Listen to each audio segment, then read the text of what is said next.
Hi again. Edmond Gruss, in Chapter 5 of Apostles of Denial, the history of Jehovah's Witnesses. This is about the period under Joseph Franklin Rutherford, that is from 1917 to 1942. First, his background and early years of administration. Joseph Franklin Rutherford was born in Morgan County, Missouri, on November 8, 1869. There were 5 girls and 3 boys in the Rutherford family. Joseph's parents were Baptists. He worked his way through college studying law, and after completing his law education, he was tutored by Judge E.L. Edwards for 2 years. At 20, he became a court reporter, and at 22 was admitted to the bar and began to practice law. He acted as public prosecutor and special judge.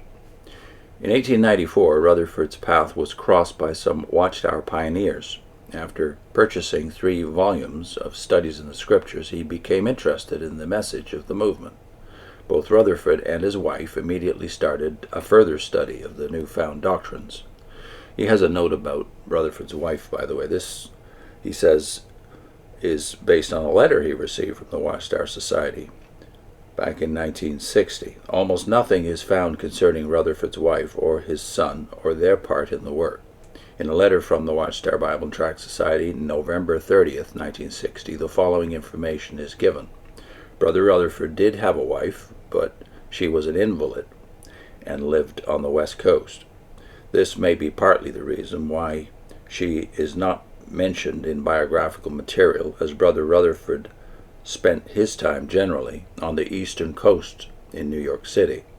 His wife did believe in the truth, although his son did not. Gruss goes on, in 1906, he gave himself wholeheartedly to the movement, and by the next year he became legal counselor to the Watchtower. During this time, he also gave public talks as a representative of the Watchtower. He was admitted to the New York bar in 1909, the year the society moved its headquarters to that state. When Russell died, Rutherford gave the funeral address. Rutherford's personality in most ways was in direct contrast to Russell's. Russell was always in public view and a popular idol, whereas Rutherford avoided public appearances as much as possible and was seldom photographed. Russell was kind, tactful, and warm in his contacts with those about him. The judge was more direct and sharp, and seemed quite cold, distant, and reserved. After his popularity grew, it was almost like challenging Jehovah God himself to oppose him. At conventions he would appear briefly and then disappear. This mystery which surrounded Rutherford's life accounts somewhat for his success as the leader of the Watchtower. Like Russell, he had the ability to hold large audiences.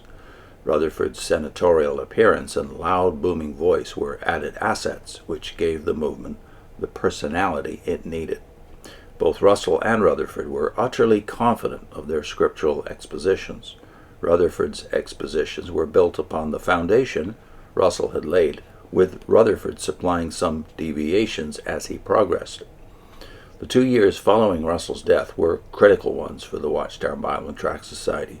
There was dissension within and persecution without. During these years, thousands of followers left the movement. The chief task then was to select a new president to carry on the work of Russell. Rutherford, the new president, was elected in the corporation meeting held in January 1917. After a short time in office, he found a loophole in this Watchtower charter and deposed 4 board members who were causing trouble. Rutherford's real reason for enforcing the charter was to determine who should run the society, because the 4 directors were attempting to make the entire board the directing body.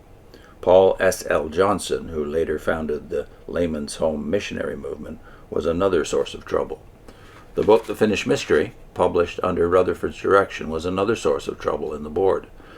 The book broadened the gap in the Bethel headquarters, caused much dissension in the local congregations, and paved the way for governmental action against the witnesses. Before dissenting board members could act against Rutherford, they were dismissed from office. The judge was working for absolute conformity on matters of doctrine and organization. The 4 directors and Johnson were asked to leave Bethel.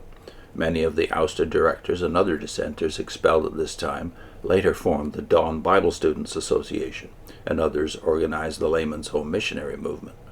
Rutherford's purges of opposition continued through his entire administration.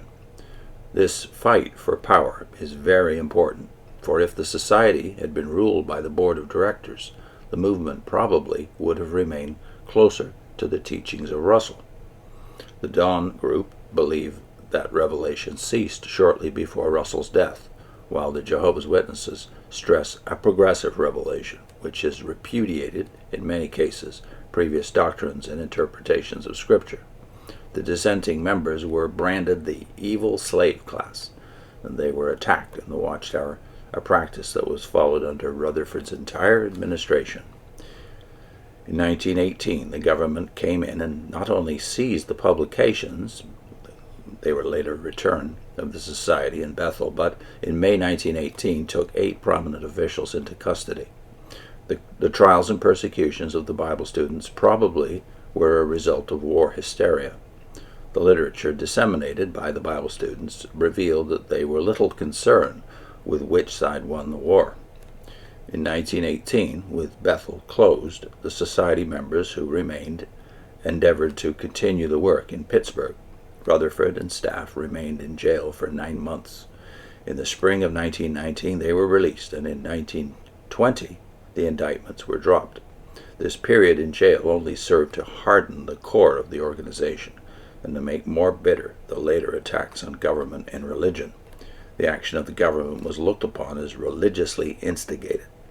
During his stay in prison, Rutherford contracted a lung condition which remained with him the rest of his life. The next section is the years of doctrinal change and expansion. And I'll put in a link to this section. Why was it so difficult for Rutherford to take over the organization? And then you realize what was actually in the finished mystery. What does it say about Russell that caused the so-called Russellite movement to not only break away but to thrive, for a while anyway? Well, one of the things it said was that Russell was the voice of Jehovah. Not only was he the voice of Jehovah, but the finished mystery had him as the man with the writer's inkhorn, the faithful and discreet slave, and the modern Ezekiel. So I'll put in a link to where we discuss these portions of the finished mystery that caused this dissension in 1916-17 to take root. See you next time.